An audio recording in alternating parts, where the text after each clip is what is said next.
increasing the burden of the Kenyan people on transport, on everything that is used to produce using diesel, using fuel.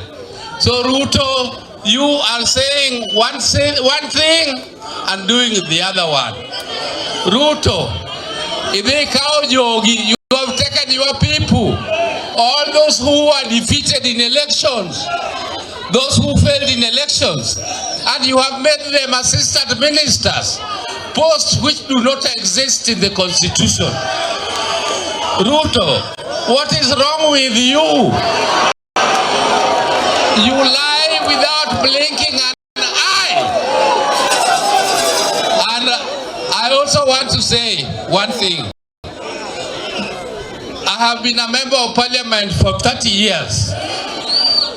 And I have never seen a parliament which is being bribed left, forth, and back like the one I am in today. I am ashamed to be a senator of Siaya, because when you are a senator or a member of parliament, you go there to represent your people, not to represent your stomach, not to represent your personal interests.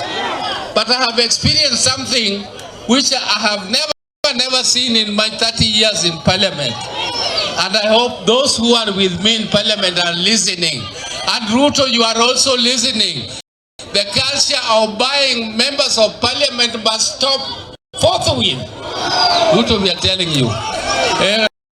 Ero kamano urainya, jelala wakadwa wacho mangenya, wacho nikaja telo seloso, tokinyal medo. Tatuan manmunda nyisu, nijo wamoringo wakaka odhiambo, uchieng' odhiambo. Elisha, ochanda, ochieng'. Mago jok modhi dwaro igie parliament Ruto. Onge development magibro kelo nuka. Emomiyo gin to watimo ang'ono wakuongogi.